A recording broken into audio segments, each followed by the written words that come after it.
Okay,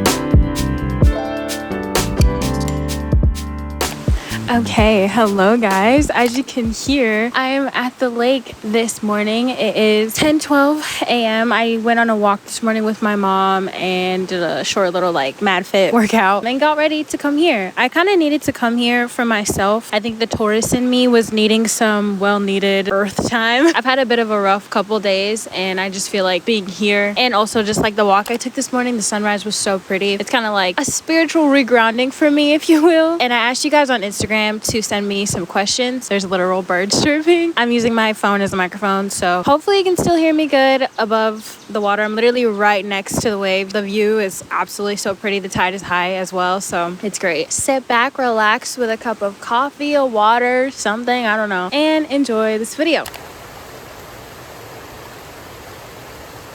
I wanted to say thank you to Rose Forever New York for sponsoring this video. They wanted to let you guys know that they're having a spring sale, which is perfect since we're in nature talking about roses. I got my mom 2 new bouquets in the past 6 months and they're still very much intact. They're absolutely beautiful. You guys know Rose Forever is a luxury rose brand that specializes in curating the absolute best roses with the top essential oils to have them lasting for up to a year, but as I've said, even longer. Father's Day is coming up as well, so with this spring sale, feel free to browse their endless option of rose colors, box types, materials, box shapes. There's literally so many options for you to choose from. My mom is absolutely in love with these. I'm in love with them. So if you're interested in picking up a bouquet for yourself, please use the first link in the description. And also be sure to use Erlane25 for $25 off of your order at the Rose Forever New York site. And as always, thank you so much, Rose Forever, for continuously supporting the channel, sponsoring my videos, and always hooking my subscribers up to also get some beautiful roses as well. There are people here. Excuse me if I get nervous. Please hurry up. Oh my god. Okay, I think he did something in the video. I don't have my glasses on, I can't see. Anyway, so a lot of you guys actually asked me how I'm doing mentally and lately, and I appreciate that. Thank you so much. I hope all of you are doing well. Like I mentioned earlier, I've had a rough couple of days. I actually realized that I have been very anxious. I think I was suppressing it. I didn't think I was actually debilitatingly anxious, but I think all of it came to a point in the past couple of days that I just mentioned. So I've been trying to calm myself down from that. This is one of the things I'm doing to do that because I think I've been cooped up in the house for a little bit. I had a lot of anxiety I didn't realize over just my future, as per usual. That's one of the things I have a lot of anxiety about anyway. But after talking to my mom, and again going back to my fundamentals when trying to reground myself and not let my mind race so far, it's just remembering my goals, remembering my whys, and that literally everything happens for a reason, because I'm so certain of the things I want to achieve that I'm gonna achieve them at the end of the day. But generally I'm doing fine. Lots of music questions asking me who's my favorite artists, what are my favorite songs right now. Right now, my top 3 favorite artists per Apple Music and Earbuds is Omar Apollo, Joji. Oh shit, I've been listening to The Weeknd lately. What the hell? But literally, Omar Apollo and Joji are my top 2 right now, especially Omar. I have the fattest crush on Omar. I also found out he's a Taurus. His birthday is the day after mine. It's just such a shame that he's so not straight, but I love that man, I do. As for songs, thank you, you too. It's fine. So one of my top favorite songs that I've been listening to literally for the past 4 months is Can't Breathe by Ninth Wonder, recommended by Omar because I'm sick in the head. We Might Be Falling in Love by Victoria Monet, Frio by Omar Apollo, literally love that song, ate it up. Ryan Beatty released an album this year called Calico, and Bright Red is one of my favorite songs off of there. You guys know, follow my Apple Music. I'm at Erlane SC on there. So many people are trying to figure out my relationship status. Okay, I really love that you guys see the best in me. I do. The big question is, Erlane single? Still single? Yes, she is. Why? I'm not sure. You tell me. One of the questions among that one was, do I want to be in a relationship? And I have to be completely honest with you guys, I really do, and it's been a problem. But it's not even necessarily a relationship that I really want, because I don't think I'm emotionally available right now at this moment in time. I think it's just being able to talk to somebody that's kind of like a best friend that you can still flirt with, that type of situation. Not to say I'm looking to mess around or want a situationship. I definitely don't want that. I think I miss just like having a crush, basically. I don't think I've had a real genuine crush in a very, very, very long time. And I mean on someone that I experience in my daily life and is in reach. And I miss that feeling. I miss that giddy feeling. And I like being in a talking stage that's going good, obviously, not a bad one. I don't think it's a case of me not being able to find someone. I think what I'm looking for is very hard to come by. And it's also hard to find someone who's also looking what I'm looking for. I don't want something super serious, but I don't want something that's obviously like just for jokes and a waste of my time. If it turns into something serious, I obviously don't mind, but I just want someone who's like chilling, like how I want to chill. If we end up liking each other and we start off as friends, that's great, but I don't want to have them meet me with the intent of wanting to start something serious, because for me, I'm just like a let's see where this goes type of person, instead of like going in with too much intention. I don't know if that makes sense. You guys, the ground is so hard. Would you mind if I sit like this? I think I will. The sun's coming out. Oh, the water looks so pretty. I definitely do want to be in a relationship. I sound like such a hopeless romantic right now. I don't know. I just miss that giddy feeling, you know? And especially now that I am like super aware of the things that I'm looking for and the things that I want, I like really want to be in one. I just don't think now's the right time. I'm just kind of like on God's timing right now, you know? Like it's not really mine. We're doing God's timing. Anyway, a follow up to that question, since we're on the topic, was when was your first kiss and how did it go? My first kiss happened when I was a junior in high school. Yeah, it was in November. I think after Thanksgiving. It was horrible. It was literally so bad.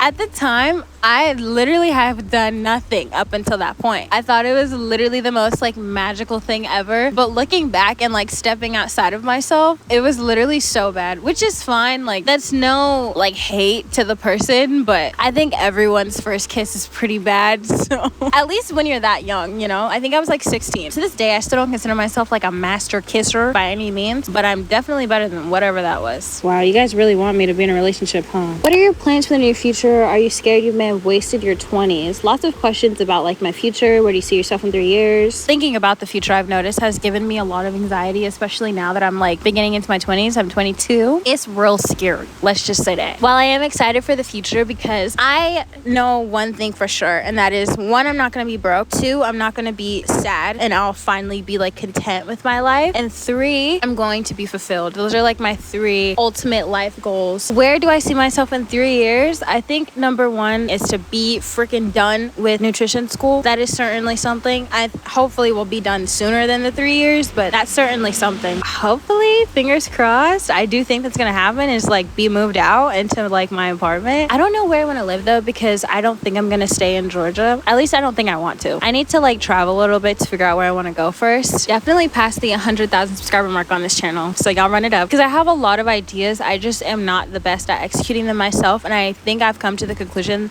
that at some point in my YouTube career, if I really want to like grow, I need help. I don't know when that's gonna happen and how I'm gonna do it, but I think that's something else. So I think just with my 20s in general, I also have a very bad fear of growing up. I feel like I'm wasting time. One of my biggest fears is wasting time, and for that reason, I have this like really bad mental clock for a lot of the things that I need to do. So with school, there's a mental clock for me. Technically speaking, with the year I graduated high school, I should have been graduated already by 2023. A lot of my high school peers graduated just this past May, but I found myself, and I have found myself since I've been in school, just college specifically, comparing myself, because I just feel like I'm running behind, and everybody always tells me like I'm fine. I'm more than fine, actually. Same thing with my career. I feel like with how long I've been making videos that I should basically be like fucking Marquez Brownlee, you know what I mean? But everybody's journey is different. I think that's just what I'm learning, like, and you really have to just dig that into your head. Like everybody's journey is different. Even my little brother, he graduated in 2020 and he started college, but he just transferred, and he only took like 1 or 2 classes at his first college, and they didn't transfer over to this new one. So he's basically starting as a freshman 3 years after his graduation, and he's fine. So it's like, why am I not fine? And I know I'm not doing bad. It's just like when you have high expectations for yourself and you know where you want to be at a certain point in time and you're not there, it can really like screw you up. But then the solution to that is to just stop putting a timeline on things. But then it's kind of hard to do that if you're stuck comparing yourself to people around you, especially people around you with similar circumstances to you. I'm not comparing myself to just anybody. I'm comparing myself to people that are in reach. You know what I mean? I think the number 1 thing is just like to stop doing that. They always always say that comparison is the killer of joy, and I've noticed that it makes me so unhappy. It makes me, again, more anxious and like a little bit hopeless. And I think when you are hopeless, like, it's fine to feel all those things in fleeting, but when you're feeling it all the time and it's making you not want to do the things that help you reach closer to your goals, that's when it becomes a problem. And I think that's where I'm at right now, especially just like with me being here. I allowed myself to sulk for 2 days, but I'm not gonna let myself sulk for like 2 months. At the end of the day, for me to stop feeling anxiety, for me to stop feeling pressure, is to get off my ass and do something about it, put energy into it, pray about it, journal about it, so like physical and mental energy into making myself get closer to where I want to be. So questions about how do you stay confident and believing in myself, how do you deal with insecurity and bad days, and what's your motivation to be better? For me, like I just mentioned earlier, believing in myself is kind of an art form. You really have to train the muscle in order for it to be strong. My ankle hurts, so I'm gonna sit on my butt. Like I've always mentioned, for me, believing in myself is making sure that I have strong fundamentals and a strong foundation. To always know my whys and always know and believe and just assume that I'll get there. For me, with the law of assumption, as people like to mention, I feel like the biggest difference between law of assumption and law of attraction is that with assumption, you don't always have to believe the affirmations you're saying because you just know what's gonna happen anyway. Do I necessarily believe that I can swim good? No, I don't. But would I be able to swim in this lake without drowning? Yes, I can assume so. That's what I apply to my life in a lot of ways, just in general. I know I'm capable of a lot of things and I have so much potential, and I have known this since I was a child. Yes, I do get insecure about my abilities and my just like putting things into motion rather, but my potential as a general thing, I know I have so much in me that I probably haven't even tapped into. Well, that's one of the first things in just like believing in yourself, is you really have to rework your self-concept to know and trust in your potential as a person, first and foremost. Putting things into action is a different story, but you at least should know that, hey, I can do it if I wanted to. And even if I didn't want to, I'd still be able to do it. You know what I mean? And as for my insecurities, I have a lot. I don't think I've like voiced a lot of them on here, if at all. A lot of my insecurities are physical, and my confidence is shot down physically. I just get cute. I don't care if I'm sitting at home in the living room all day. You can ask my mom. I will put on a cute little lounge dress, do my hair, curl it or straighten it, put on some makeup. Not always a full face, but basically just something like this. Just something that's like not, you know, bedhead, rolling out of bed vibes, to make myself feel better. Take cute pics, listen to music to hype me up. That type of thing when I'm physically feeling unconfident, and also just like staying off of social media, because typically I start feeling that way if I'm seeing somebody else has something that I don't have. This is so dumb, but when it's like an internal conflict that's making me insecure and making me not feel confident, such as my abilities and stuff like I was mentioning earlier, I think, again, just remembering my why. Also talking to people, because I don't talk to people with the intent for them to hype me up, but when you tell people your grievances and they're able to like retell you all the great things that you've done and put things into perspective for you, even just for a moment, it does help a lot. I talked to my mom yesterday or the day before yesterday about the things that I was anxious about, and just her telling me that she's so proud of me and listing off the things that she's so proud of me for really does like reinforce that even if you don't always have the trust and belief in yourself, a lot of people will hold that space for you and lift you up when you're down to get you back to where you need to be. Even still, as I say this, like I'm still in this moment in time as I'm speaking to you, I'm still feeling insecure about my abilities as a person. But I got up this morning and I'm putting intention into myself, peel back all this negative energy in order to unveil a bigger, greater thing. You know what I mean? So, and that's why I had the motivation to film this video anyway, because I'm sitting here telling my goals about wanting to grow my channel, this, that, and the next. However, me sulking, not filming wouldn't help me do that. You know what I mean? In a general statement, confidence for me is just having the fundamental foundation of trusting and believing yourself, knowing that you're this or that thing, no matter what. Even if you're having a bad day, even on my bad days, I know I'm still a bad bitch. I'm just having a bad day as a bad bitch, which is fine. We're human. And also, don't be like ashamed of the way that you deal with certain things. For me, a lot of times I'm in bed. My main way of dealing with things is sleeping. Is it the most efficient, productive way? No, absolutely not. But that's just how I cope, at least at the start. Surrounding yourself with people who uplift you and not bring you down is so important, because we're so inclined to just like keep people around for the sake of keeping them around. But even if it's like your parents or like your siblings, like someone in your house, they're not like this anymore. But I used to just keep myself in my room because I just didn't like the way that my parents and siblings used to interact with me. Like, you really just have to create a safe space for yourself that people can't knock down in order to keep yourself intact, if that makes sense. How does it feel being the blueprint? It's literally so hard. I wake up every day stressed. I'm carrying the world on my back. What's the best way to get over someone you've never been with? Girl, You're talking to the CEO of delusion. Honestly, you just gotta find an ick. Ignorance is truly bliss. You have to find an ick. If they don't have any ick, find one. And also, you do have to remember, I think for me, the biggest ick isn't necessarily with the person. The biggest ick is the fact that I don't know them. So they could literally shatter my perception of whatever it was of them in minutes. And that is my biggest like ick and fear. And people always, in some form or another, always show little glimpses of like their true colors. So pay attention to that as well. Find an ick and you'll be good. Someone asked, do you talk Creole with your family? If not, do you feel like you have less of a connection with your culture? I literally talk to my best friend about this all the time. So I don't speak Creole well. My parents did not grow up speaking exclusively Creole to us as kids, so we grew up speaking mostly English. We only were around Creole whenever we went to go visit my grandma over the summer, and then eventually we also stopped doing that as frequently because we would literally go to Florida like every month when we first moved here to Georgia. But eventually, like, the summers came around and we just like stopped going, so then I was also around it less. Both my parents are fluent in English, so I know like little phrases and terms. I personally, like, if somebody came up to me speaking Creole, I would not be able to hold a conversation with them, which sucks because I definitely should learn. And this is so like American and ignorant of me to say, but I don't have a reason to. Like,